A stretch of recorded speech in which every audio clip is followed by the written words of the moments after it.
No ale teda, keďže chceme tie staré zachovávať, vadí nám na tom to, že tá obnova tých stromov je veľmi rýchla. A to je kvôli tomu, že tie malé pestovateľské tvary znamenajú, že ten stromček je malý do výšky, ale aj pod zemou má slabý koreňový systém, skôr sa vysilí. Oni sú aj intenzívne pestované, takže tú úrodu dajú veľmi rýchlo, veľmi veľa, ale na kratší čas. Takže tá obmena tých stromov je rýchla a keďže s tou obmenou stromov je paralelne aj obmena sortimentu, znamená to, že sa budú sadiť opäť len tie moderné odrody v tom intenzívnom ovociniárstve. Pre záhradkárov to ale platí tiež, lebo záhradkári majú, až to aj dneska ste viacerí potvrdili, majú problém dostať sa k tým stromom na silných podpníkoch, na semenáčoch alebo na starých odrodách. Samozrejme teda nejaké možnosti sú. Povieme si o nich neskôr. Druhým vážnym problémom bola fyzická likvidácia mnohých stromov, ktoré boli v takých tých neželaných častiach krajiny na rôznych medziach a podobne, čo teda súviselo s družstevňovaním. Bolo to naozaj bagrami vytrhávané stromy, tu na obrázku je reálna fotografia, neviem či ovocných stromov, ale dynamitom vybuchujúce stromy, ktoré teda likvidovali. A ten text, ktorý asi neprečítate, je ako ukazuje úvodný obrázok našej pohranice z Moravy, mení sa jej tvár skutečne výbušným tempem. Není čas piplace s jednotlivostami a tak ďalej. No, takže veľa stromov z tej krajiny odišlo takýmto spôsobom násilne a boli to vo veľkej miere aj krajové odrody. To som ešte nehovoril, že aké sú staré a krajové, že sa k tomu dostaneme. Tie krajové sú teda pre nás cennejšie v podstate, ale o tom teda ešte budem trošku vravieť. No a na druhom obrázku vidíte takú pravidelnejšiu štruktúru, čiže na jednej strane tí komunisti, alebo socialistické poľnohospodárstvo likvidovalo tie stromy, na druhej strane ich ale vo veľkom vysádzalo. Zakladali sa veľmi veľké, od 5 až do 100, ale väčšinou teda to z tých 100 nemali 5 až 50 hektárové výsadby ovocných sadov v blízkosti družstiev alebo na nejakých vhodných miestach. Veľmi často to bolo blízko družstiev. Dodnes sú z nich rôzne torzá. Taký nejaký obrázok zozvolená, ale pri ktoromkoľvek družstve, alebo niektoromkoľvek asi, ale pri mnohých družstvách ich môžete vidieť. A toto je to pekné si na tom uvedomiť. Dnes sa na ne pozeráme ako na veľmi pekné extenzívne výsadby, často spustnuté, ale v minulosti boli vrcholom ovociniárstva. Moderného ovociniárstva, ktoré teda aplikovalo vtedajšie najlepšie poznatky, ktoré vtedy samozrejme, že boli. Veľa tých sadov je dneska spustnutých, nevyužitých. Produkčný potenciál je znížený aj vekom, lebo už majú 50 rokov, aj viacej. Aj teda tým, že už sú dlhodobo neobhospodarované.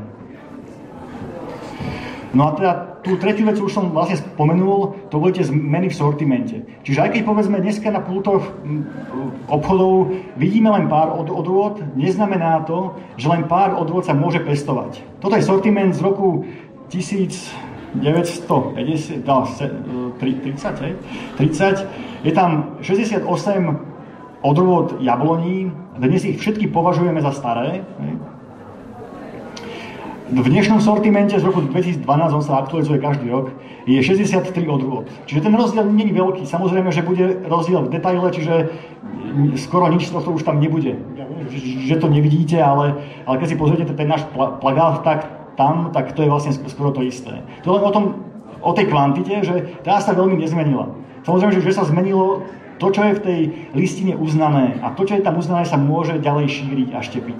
Pre staré odrody platí istá výnimka z toho sortimentu, že to sa môže šíriť aj bez istých povolení, ale doteraz o to nebol záujem, ten začína byť vlastne až v súčasnosti. Takto vyzerá tá skladba odrôd, ktoré pestujeme pri jabloniach. Čiže doteraz bol väčšinou golden. Golden je inak stará odroda, ktorá vznikla ako semenáč náhodne. Čiže ak sa aj pozerám, že to je golden, tak treba vidieť trochu možno do hĺbky, že dievča išlo nakoniec od toho sadu a našlo semenáč a to bol golden delicious. No a potom teda sú mnohé iné, Jonatanga, ktorá je v každej záhrade, Idaret a tak ďalej. Aj v tomto smere sa ten sortiment posúva, to znamená, že ten golden už z toho sortimentu vypadáva alebo je nahrádzaný nejakými jeho modernejšími klonmi. No a to len teda taký ilustračný obrázok, že naozaj teda, že pestujeme krásne prvotriedne stolové ovocie, ale tá pestrosť, ktorá bola v minulosti, tá je oveľa širšia. Druhou takou tvárou toho dnešného, vlastne to už je tretia kapitolka, teda aké sú tie dnešné podoby, tie sú aj pozitívne, aj negatívne samozrejme, ak sa na to pozeráme s takýmto nejakým záujmom, povedzme. Prvou takouto témou je, že komerčné výsadby sa profesionalizujú. Znamená to, že súčasné moderné ovocniarstvo sa snaží priblížiť európskemu, prípadne svetovému trendu špičkových ovocinárov z hľadiska dnešného nastavenia toho systému, intenzívneho. To znamená, že najmodernejšie pestovateľské tvary, nejaké štíhle vretená, že každý stromček má závlahu, oporu, intenzívne hnojenie a siete, povedzme. V kvantite. Čo to je v kvantite? Tak ten extenzívny sad nemusí rodiť každý rok, ale teda pri istej starostlivosti môže, ale tie úrody sú, povedzme, že 20, no to je až moc, 20 tón na hektár. Intenzívny sad európskeho toho charakteru, čo je v Taliansku, Španielsku, tak dosahuje 100 tón na hektár. To je už ako veľa, ale čiže povedzme, že 50, 60. Ale ten nepomer je pomerne veľký. To znamená, že ak fungujeme v tom systéme nejakým spôsobom, tak tí naši ovocnári chcú byť konkurencieschopní. A to je aj toto, že komerčné výsadby sa proste profesionalizujú.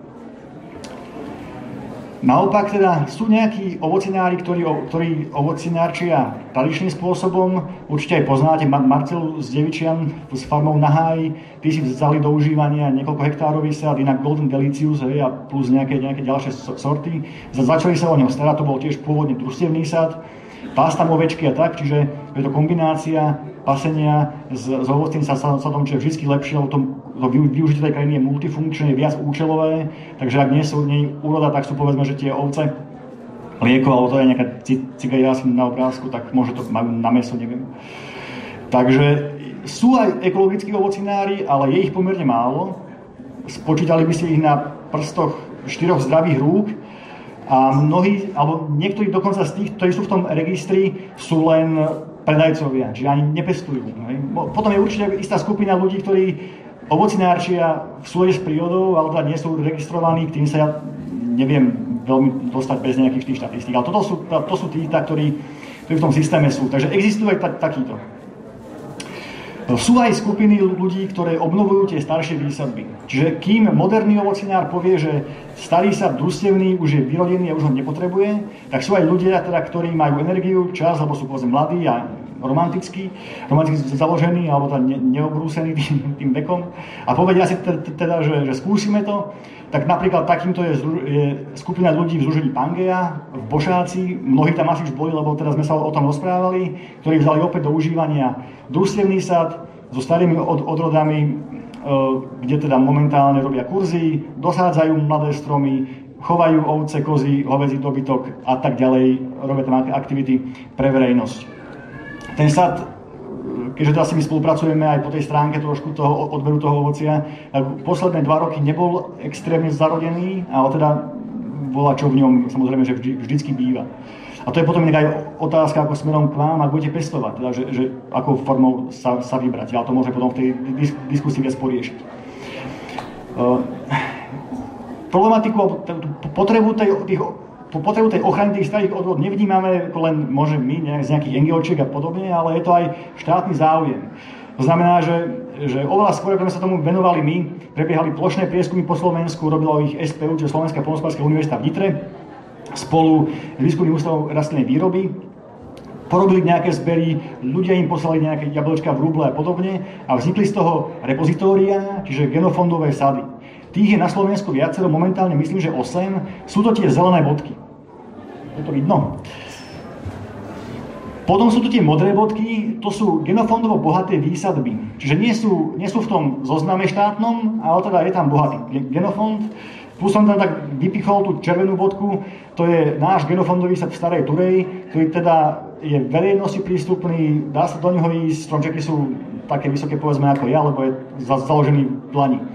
Rozdiel povedzme medzi tým našim sadom a tým štátnym, alebo ak to aj nebudem porovnávať, že aký je ten náš super, tak tie štátne sú neverejné. tie stromy sú neoznačené a vy neviete, čo tam je. Čiže nemôžete tam len tak vojsť, lebo často tam už nie je nejaké oplotenie, ale uvidíte nejaký strom, alebo pár stromov, ako je tam dole na tom obrázku. Ale nebudete vedieť, že aká to je odroda, lebo tam chýbajú štítky. Ľudia, ktorí sa tomu venovali alebo venujú, na tom tak trošku sedia a pozemky pod tými plochami sú často nevysporiadané. Takže ani to užívanie potom nie je až také ľahké. Našťastie teda v spolupráci s rôznymi združeniami vznikajú nové takéto genofondové výsadbičky pri obciach, tak ale tomu sa ešte budem venovať v ďalšej časti. Jedným teda z tých charakteristík je to, že tých starých odrôd alebo tých jedincov tých starých stromov je pomerne veľa. Niektoré odrody sú vzácne, alebo ich je málo stromov, niektorých stromov alebo niektorých odrôd je na veľa stromoch. Vo všeobecnosti však platí, že tie staré odrody sú na starých stromoch. Takže ak teda v rámci toho prieskumu tých bielých Karpát, kde sme zaznamenali 2000 jedincov, nám vyšlo, že niektorá odroda má kus alebo dva, že to je jeden alebo dva stromy, tak je tam vysoké riziko toho, že tá odroda na našom území alebo na tom území, ktoré sme zmapovali, zanikne. Čiže je to istý charakteristický rys, že tie staré odrody sú často na starých stromoch, aj keď opäť teda z tých diskusí s vami vyplynulo, že mnohí tie stromy chcete kupovať, sadiť a teda sme vám aj pravili, že kde asi sa to dá spraviť. Ako som tam spomínal, že ten štát to síce deklaruje tú starostlivosť, ale až tak sa jej nevenuje, tak sú aj začínajú byť pomerne veľa organizácií, ktoré to začínajú robiť. Tak v súvislosti s tým našim projektom na obrázku vidíte výsadbu toho genofondového sadu, kde je okolo 160 alebo 150 jedincov. Každá odroda je po dvoch, je to na 2 hektároch.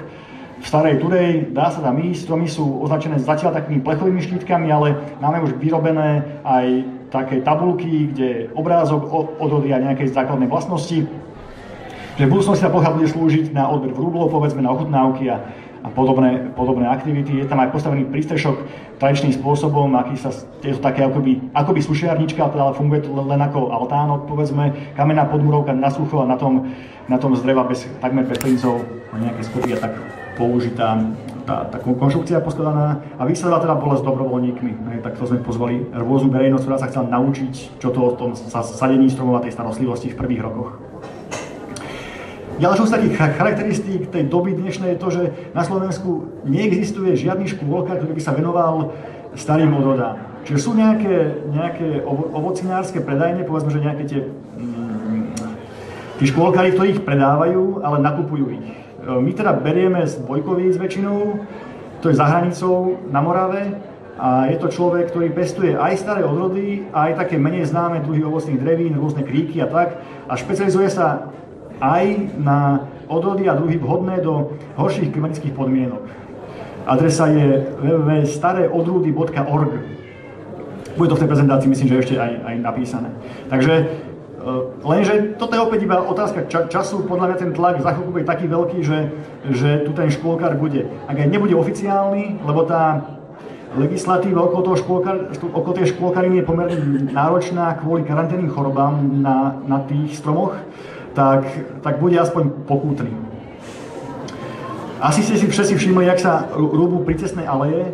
Je to teda taký trend tej dnešnej doby. Mnohé naozaj sú v stave, kedy je to riešenie, ale čo by malo nasledovať samozrejme je výsadba. Zakladanie ovocných výsadiek v minulosti, čo za Márie Terézie malo nejaký účel. Malo to nasýtiť ľudí, ktorí sa vracali z polí, alebo nejakých vojakov, keď sa vracali z vojen. Túto potrebu už dneska nemáme, keď okolo tých stromov prefrčíme pomerne rýchlo. Takisto bol problém s voľnatým benzínom. Dneska už teda nie je ani ten, a keď sú tam zase nejaké iné zdravotné rizika. No ale ako argument, že sú nebezpečné pre človeka, lebo ohrozujú ho, keď je tým autom, alebo podobne, veľmi, veľmi neobstoja. A krajina stráca týmto svoju istú časť toho charakteru a samozrejme, že je aj zbavovaná drevín, ktoré sú dôležité z ekologického hľadiska. Ale opäť teda, každá tá minca má minimálne 2 strany, tak na Zaježke je skupina filmárikovci sa volajú, ktorí sa usilujú o to, aby sme sa tým prícestným alejám viacej venovali. tak zorganizovali akciu, na ktorej sme ošetrili ukážkovo pár stromov a bolo to vlastne pre tých cestárov, že aha, dá sa to. Už aj keď tí cestári vidia, že už ten strom není preschnutý, že je trošku orezaný, tak už k nemu pristupujú trošku inak. Optimálne by bolo, keby tí cestári mali nejaké kurzy, ako to robiť, lebo oni to robia v zle a v zlom termíne, povedzme. To samozrejme teda nechceme, že aj tie staré stromy sa nemusia vymydliť hneď paušálne, ale tá niektoré sa môžu pojebrať, lebo sú naozaj v zlom stave a ohrozujú tam tú premávku alebo čo, ale tam mnohé sú v stave, kedy je ľahké alebo nie úplne náročné ich zachovať, len tí cestári to nevedia, nechajú tam pahýl, odrežú z nejakej plošiny cestov okolo toho stromu a podobne. Čiže tie rezy, ktoré robia, sú veľmi neodborné. Veľmi často sú neodborné rezy aj u záhradkárov alebo u ľudí, ktorí tie stromy pestujú doma. Tak tu vidíme na obrázku snahu o potláčanie prirodzeného rastu toho jedinca. Vidíte tie dlhé prúty, tak to je vlastne ročný výrastok. Keď sme to fotili niekedy na jar, takže to vlastne vyrástlo ten rok predtým. Na tomto prútiku, ktorý vyrástol za ten rok, není žiadny kvetný puk. Takže oni pestujú pekné vrúble, keby sme tu chceli si dávať vrúbliky, tak to je úplne optimálny strom, ale nepestujú nič na úrodu. Ak bola snaha mať malý stromček, tak treba tento strom vyťať, lebo bude vždycky sa snažiť rásť do istej veľkosti. Ak teda toto nevedia, tak mu treba dať priestor, nech sa proste vyrastie do nejakého svojho optima, ktoré má geneticky zakódované a potom ho v tom nejakým spôsobom udržiavať. Samozrejme, že v diskusii sa môžeme rozprávať o tom, že či rezať alebo nerezať, či pestovať pravokorené stromy alebo nie, určite sa na to tešíte. Ďalším takým charakteristickým javom na tom našom, pri tých ovocných stromoch je to, že je ten strom veľký, chcem ho zmladiť, tak fuk, orežem kostrové konáre na hlavu a to je úplne zle. On buď vyschne, alebo teda nevyschne, ak nevyschne, väčšinou chce to nejako vyjednáva s tým človekom, tak sa snaží nejak ďalej ešte vegetovať a opäť proste vypúšťa strašne veľa vlkov, na ktorých není žiadna úroda, založenie tej kurvy z toho je náročné, ľudia to potom ani nevedia spraviť a je to taká cesta, veľké rány, ktoré sa už nikdy nezahoja, čiže aj takéto povedomie o tú starostlivosť v tej starostlivosti celkom chýba. Opäť, na druhej strane, sú aj ľudia, ktorí teda vedia oceniť, že to niekto spraví citlivo, strom zachová svoj habitus, svoj tvar, je presvetlený, je odľahčený, páky sú poskracované a môže ďalej plodiť. Opäť je tu teda tá téma, či rezať alebo nerezať. Ovocné stromy, ako som to vravil v tom úvode, trošku som to tak naznačil, že jabloň nepotrebuje mať 100-gramový plod, to chce mať od neho človek. Ne?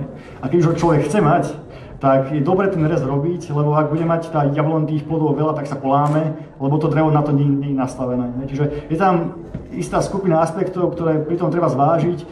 Môžete aj s tom nerezať, ale kvetné puky sa zakladajú na oslednej časti, čiže ak bude stred prehustený, tak tam nebude, bude sa vyholovať ďalej a ďalej, opäť skôr hrozí to vylomenie a podobne. Môžeme sa o tom potom porozprávať. Ľudia majú veľký záujem, takže aj tu ste mnohí, nie teda kvôli mne samozrejme, ale aj tak o kurzy, povedzme o prednášky, o burze vrúblov. Keď sme pri tej burze vrúblov, tak na Slovensku nie je veľa odrôd, ktoré voláme, že naše, teda že vznikli na Slovensku. Jednou z nich je hontianska končiarka, odroda, ktorá pochádza z územia Hontu.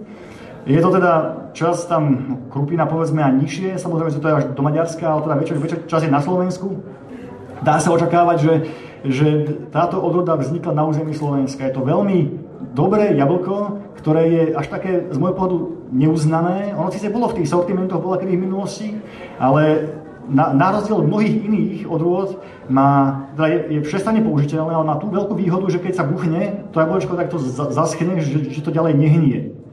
Ak je medzi vami niekto, kto si stromček vie sám naštepiť a má nejaký podpník, tak máme tu pri stánku pár vrúblov z tejto hontianskej končiarky. To je taká vlajková loď tých starých akrových odrôd pre Slovensko, teda z môjho pohľadu. Inak bude burza vrúblov 26. v Trenčíne tento rok a potom sa ešte presunieme s ňou do Zvolena. Tu máme len tú končiarku. Chcel som aj strom priniesť, ale už sa nám nemyslel do auta. Ľudia samozrejme, že sa zaujímajú nielen o tie plody, ale aj o celú tú krajinu. Takže keď je nejaká exkurzia, rozprávame teda nielen o produkcii, ale o tých mimoprodukčných funkciách ovocia, ovoceniárstva a podobne. A potom nie je to len o tých individualitách, ale o tých NGOčkách, ale význam starých odvod pre obnovu regiónov vnímame ako spoločnosť na širšej úrovni. Čiže vnímajú aj obce. Tu je napríklad príklady 2 českých obcí, jedna na Morave, druhá pri Prahe, ktorá zriadila múzeum Oskoruše. Kto nie je do Oskorušu, pozývam na Oskorušu v Jablčkovici, opäť tak pri našom stánku. Tuná je aktivitka masiek, čiže nie sú to teda len obce, ale aj masky. Maska už je teda zo skupením nejakých, je to miestna skupina nejakých viacerých obcí, tu je to Stará Čierna Voda v Dudvách, v spolupráci s PD Hrušov, to je pri Galante. A títo teraz mali taký projekt Južná cesta, ovocná cesta Južného Slovenska, v rámci ktorého postavili aj repliku takej tradičnej alebo dobovej sušiarny ovocia a tá teda slúži aj na spracovávanie ovocia z toho družstva, aj pre verejnosť, ktorá si tam chce prísť vysušiť nejaké veci. Patent alebo ten nákres tej sušiarne pochádzal z Maďarska, lebo na Slovensku vraj taká nikde nebola, ale len dosť nehľadali, pretože v Lani sme zrekonštruovali tradičnú sušiareň ovocia, storočnú hlinenú stavbu, niektorí z vás boli aj pri tej rekonštrukcii. Má súkromného majiteľa, ten sa zaviazal, že ju sprístupní verejnosti, ktorú mu môže používať. My sme v priebehu nejakých 3 mesiacov tú sušiareň opravili. Bolo odpracovaných 1000 dobrovoľníckych hodín práce, plus k tomu také tie projektové veci. Robilo sa aj vnútri aj vonku. Tá pec bola nefunkčná, ostatné veci boli skôr možno také kozmetické, alebo také že na pohľad. Takže z tej starej sušiarne, ktorá už bola tá nefunkčná na tom vrcholnom obrázku, tá stala tá, do ktorej si môže teraz verejnosť priniesť svoje ovocie a v podstate za réžiu a minimálny poplatok si ho nechať vysušiť na dreve. Je to istý rozdiel, ak si to nechávate sušiť na dreve a v takej tej elektrickej sušiarni, ale ako nechcem tým povedať, že tie elektrické, že to není kvalitné, jasné, že to je kvalitné, dokonca je tá regulácia ľahšia, ale má to isté čaro teda byť v tej sušiarni a obracať to ovocie a prikladať tam a tráviť tam tie večery. Pozývame vás, lebo každý rok budeme vlastne od tohto roku robiť také slávnostné znovu otvorenie, čiže naštartovanie tej sezóny sušenia. Na jedenkrát sa tam zmestí asi 120-150 kg čerstvého ovocia. Povzpokračujeme v tom vnímaní na väčší rozmer. Tu je to spolupráca masky s nejakými krajmi a s podobnými nejakými štruktúrami. Čiže povedzme v Čechách vznikla ovocná cesta, ktorá má 70 km, je posvetná informačnými panelmi pre deti, veľmi interaktívne, pekné veci. Na Slovensku povedzme sme vysádzali po malom prieskume sad v Podhorí, čiže sme spravili prieskum po obci, zistili, že čo tam je a z toho sme čo vybrali, čo sa tam aj hodiť naozaj, aj také možno zaujímavejšie, alebo to fajn chutí a vysadili sme to ako taký malý obecný genofondový sadík opäť prístupný verejnosti. O tú tému ovocniarstva je veľký záujem aj o produkty na rôznych slávnostiach, jablčných slávnostiach, biojarmokoch a podobne, ale však to asi všetci viete. Veľmi pekným príkladom fungovania je obec Hosietín. Určite ju tiež mnohí poznáte. Taká modelová ekologická dedina, kde majú tepláreň pre vlastnú na biomasu, kde majú koreňovú čističku, kde majú pasívne ekocentrum, čiže na slnečnú energiu, muštáreň ovocia a tradičnú sušiareň. Muštáreň robí aj ovocie v biokvalite, dokonca vedia využiť aj to, že jedna krajová odroda, jadernička moravská, je taká známa, že z nej robia jednoodrodový mušt. Ja to teda ponúkam, že nikde inde ho nekúpite, lebo tie, čo povedzme robíme my, nech sú akokoľvek dobré alebo akékoľvek, tak sú to väčšinou mixy nejakých starých odrodov a to môžu aj tí Francúzi, ale tú jaderničku moravskú tí Francúzi, Nemci, Slováci nemajú. No a teraz teda by sme sa mohli preklopiť k tej časti, neviem či praktickejšie, lebo je to len taký nástrel, že na čo myslieť pre tú výsadbu, o čo sa informovať a tak. A samozrejme, že keby si to chceli naozaj spraviť, tak treba si to načítať, treba sa navštíviť nejakých ľudí, ktorí to už spravili, pozrieť sa, porozprávať sa s nimi a podobne, ale teda možno aspoň to sa odpichne potom k nejakej diskusii, ak teda bude o čom ešte. Stále vravím o tých starých sortách a nepovedal som vlastne, že aké sú to, že? Tak tých definícií vedeckých je veľa, alebo viac. Nám možno, že bude stačiť, že tie, ktoré vznikli pred rokom 1950. Prečo? Pretože potom sa to šľachtenie zintenzívnilo. Keby sme sa pozreli na vývoj tých odrôd, tak sú štvoraké v podstate, môžu byť. Mohli vzniknúť ako náhodné semenáče. To znamená, že niekto ten stromček len našiel a ten strom už mal jablká, ktoré mu chutili. Mohli vzniknúť ako odrodové semenáče, čiže poznal matku, ale nepoznal otca tej odrody. Tretia možnosť je, že vznikli šľachtením, to znamená, že šľachtiteľ preniesol pel z otca na matku, kvietok zaizoloval, to je ako vrecúška, aby ho už nič iné neopelilo. Potom som zobral plod, hej. Ten ešte vyzeral stále jak tá matka, golden, hej, to je jedno. Vybral z neho semienka, stratifikovali ich a vysadili ich a z toho vyrástli malé stromčeky. Nechali ich vyrásť, až kým plodia, až tam zistíte, aká to je odroda. Tí šľachitelia takto vysadili z toho cieľného kríženia tisíce jedincov, aby ich postupne selektovali a na konci z tých x tisíc, povedzme, vyšli 4, ktoré mohli byť novou odrodou. Čiže ako tá práca bola pomerne náročná a tu je trošku odpoveď, že či si pestovate semenáče sami alebo nie. Ale ja sa k tomu ešte teda viacej trošku vrátim. No čo je tu zaujímavé, tak je to, že niektoré tie staré odrody u nás pestujeme naozaj veľmi dlho. Parménu zlatú zimnú 500 rokov na našom území pestujeme. Je jedna odroda taká až antická, volá sa Apy hviezdovité, ale to už v tej krajine bežne nenájdete. Ono je skôr zaujímavé tým svojím vzhľadom na priereze, ale keď sa na ňo pozriete, od toho šušňa je taká ako hviezda. Ale tak to je veľmi, veľmi vzácne. Takže niektoré tie odrody sú naozaj veľmi staré, ale teda ako som vravel, tu už sme preskočili niekam úplne dole. Ako som vravel, väčšina je zahraničných, čiže vznikli v zahraničí.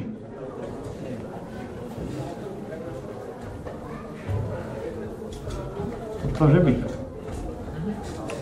Nie. Počkej, toto bude ono. Takže vznikli v zahraničí. Na rozdiel od toho tie krajovky. Tie krajovky sú pre nás tým najcennejším kultúrnym bohatstvom, lebo tie v tom zahraničí nenájdete, alebo ak, tak sú len od nás prenesené a niekde tam vysadené na nejakú ukážku. Krajové odrody majú obmedzený areál výskytu. To znamená, že sú typické pre obec, pre dolinu, pre región. Takou povedzme je ten bročák na obrázku, to je krajová odroda alebo miestna odroda z Bošáckej doliny. Hontianská končiarka, to je tá, ktorú som vravel, tá je teda typická pre celý Hont, dáme tomu, že od spodu až po Zvolen niekam, po Zaježovu, aj tam sa dá nájsť.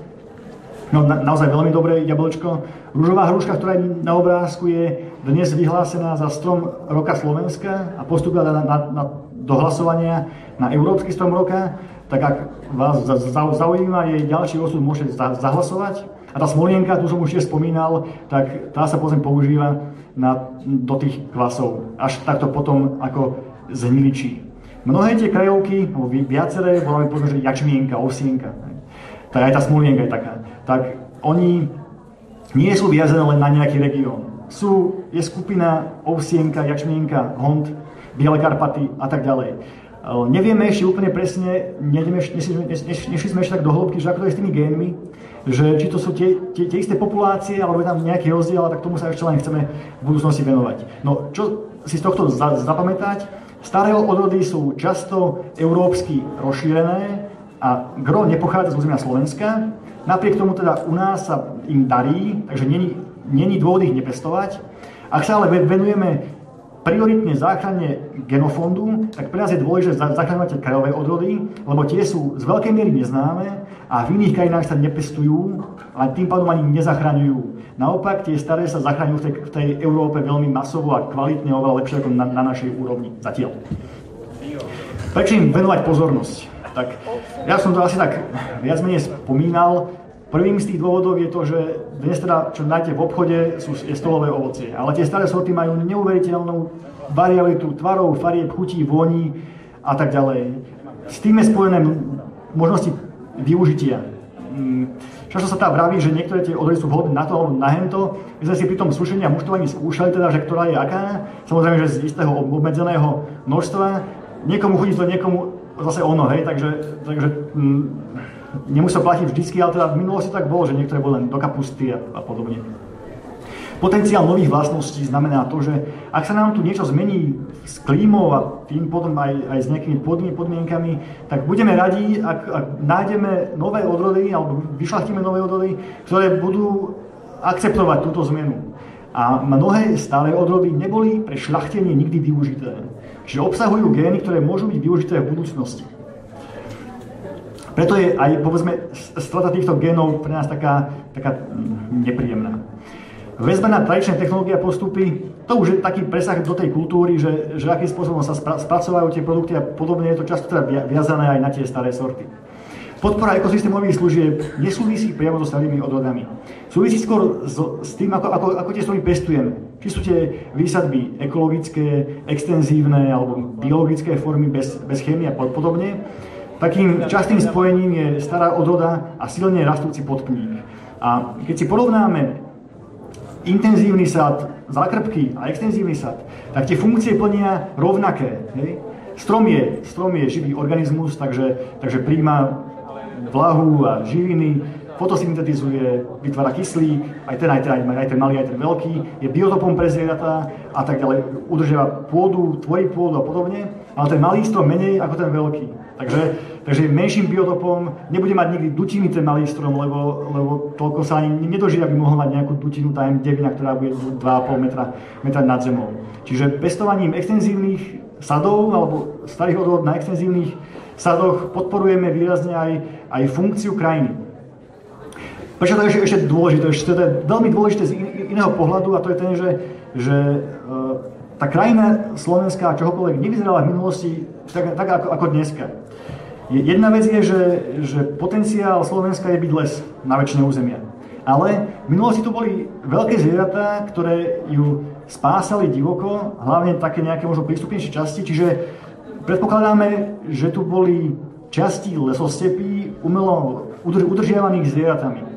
To bola hlavne tá podunajská nížina. Tá je teraz premenená na ornú pôdu, takže tá lesostepná krajina, ktorá tu bola aj na istých miestach prirodzená, tu už neexistuje. Extenzívny ovocný sad ju veľmi pekne nahrádza, lebo tie stromy sú ďaleko od seba, medzi tým je tráva a druhy, ktoré sú viazané na takéto lučné biotopy, spoločenstva, tak sa na ne dokážu ľahko uplatniť, majú tam svoj domov. Kultúrny a ekonomický rozvoj regiónu, myslím, že bol jasný z tých pár slajdov, ktoré som pustil predtým. Takže tu je možno taká pointa, že väčšina z tých vecí, prečo tie staré sorty zachraňujeme, je iná, ako keď zachraňujeme divokú prírodu, aj tú pôvodnú. V tomto prípade to je náš záujem. Ľudský záujem o záchranu genofondu, ktorý môže mať aj presah na zlepšenie fungovania krajiny, ale vždy je to len tá poľnohospodárska krajina, ktorú človek využíva v podstate sám pre seba. Ak by ste potrebovali, to už teraz nejaké také tie typy alebo podobné veci, kto nám určí odrodu, tak je to celkom problém. Ja mám tú prezentáciu aj v PDF verzii, takže ak by ste ju potom chceli, tak si ju môžete nahrať, ak teda organizátori s tým budú súhlasiť. Tu je však zoznam ľudí, ktorí vám vedia určiť odrodu. Tak v prvom rade je to pani Šidová zo Slovenského zväzu záhradkárov, ktorá pracovala aj na výskumnom ústave ovocných a okrasných drevných pôdniciach. Tá sa venuje hlavne jabloniam a hruškám, má okolo 73 rokov, čiperná, agilná pani, ktorá je veľmi ochotná. Druhou je pani Benediková z Genovej banky z Piešťan, ktorá sa skôr venuje marhuliam broskyniam. Potom sú to dvaja Češi, tí teda sú menej dostupní samozrejme, je to Stanislav Boček, ktorý pracoval v Čechách na Menilovej univerzite a ten vie všetko. Nevie všetko, ale vie všetko v porovnaní s tým, čo vieme, tu vie všetko. Potom je tu Ondřej Dovala, ktorý nám aj pomáhal pri mapovaní, určoval nám odoristov pani Šidovou, takže s tým teda máme skúsenosti, je to mladý chalanisko, a podobne aj ten Standa Boček, ochotný a teda vie hlavne to jadové ovocie, jablonie, hrušky. A potom my štyria v podstate, Ľudová, Zuzka Ištvanová, Aďa Uherková a ja, v poradí toho, ako to vieme, hej, takže Ľudováš vie určite najviac a aj sa tomu teda celkom intenzívne venuje. My vám ostatní určíme, čo to známejšie. Končíme? Ja už končíme. No, dobre. A takže u nás sú aj rôzni miestni pamätníci, teda, ktorí si tie kroky pamätajú, ale často sú to ľudia, ktorí vám povedia skupina kožúšky, hej, to je 20 odrôd, citrónky, ďalších 20 odrôd. Takže s tými miestami to není až také úplne ružové. Ako si vybrať vhodné druhy a odrody? Poznať vlastnosti prostredia, sledovať mikroklímu, pracovať s krajinou, poznať tie odrody, ktoré vysádzam, aj druhy, aj odrody, definovať si tie vlastné ciele, čo z toho chcem mať, chcem to len pre seba, pre rodinu, alebo to chcem pestovať komerčne, ako to chcem spracovávať. A samozrejme teda potom treba vychádzať z nejakého konkrétneho sortimentu. Tu je taký príklad, že niektoré tie odrody sú určené na nejaké využitie, len niektoré sú také všestranne použiteľné, že tam máme málo času, nebudem sa tomu nejak veľmi venovať. Možno, že skôr by vás mohlo zaujímať, že či sú tie odrody odolnejšie ako tie moderné, alebo nie.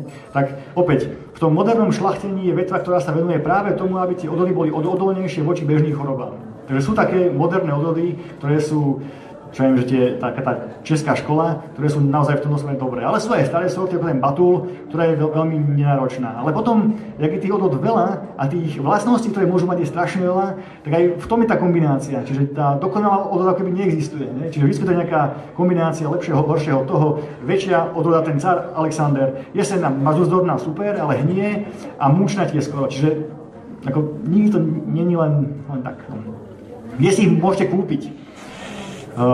Staré odrody ORG, to je ten Radim Pešek, potom je ešte web stránka prodejstromku.cz, tí majú tiež celkom pekný sortiment a tí sú tiež na Morave, Uherský Ostroh.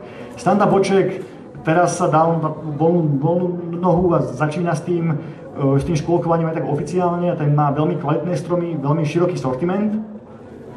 Kohaplant, Levice, Marian Komžík, tak ten nakupuje v Maďarsku a má nejakých pár, neviem či 8 alebo nejak tak.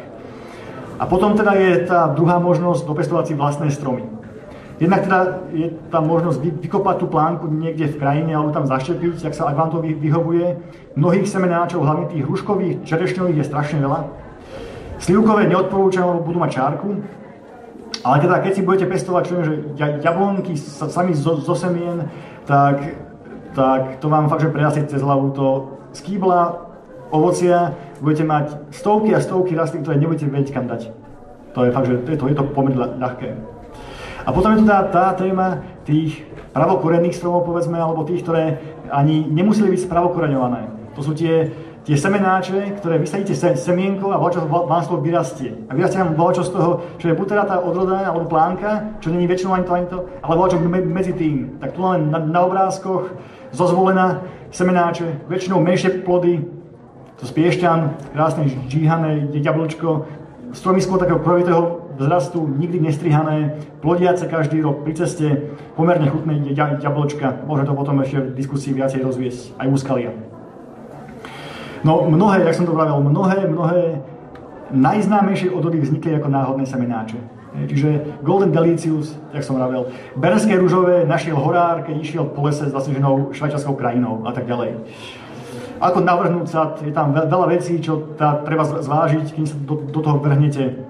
Nebudem teda kvôli času už teda veľmi rozpitvávať. Treba pripraviť tú plochu pre tou výsadbou nejakým spôsobom. Treba aj netreba, samozrejme, že záleží, kde sadíte. A potom treba vedieť, že ako sa o tie stromy ďalej starať, či na to budete mať čas, chuť sa tomu venovať a podobne. No a to je teda z mojej strany všetko. Tak vám ďakujem za pozornosť. Ak by ste veľa čo chceli, tak na mňa kontakt. A ak máte nejaké otázky v rámci tých pár minút, čo nám zostali, tak smelo na ne.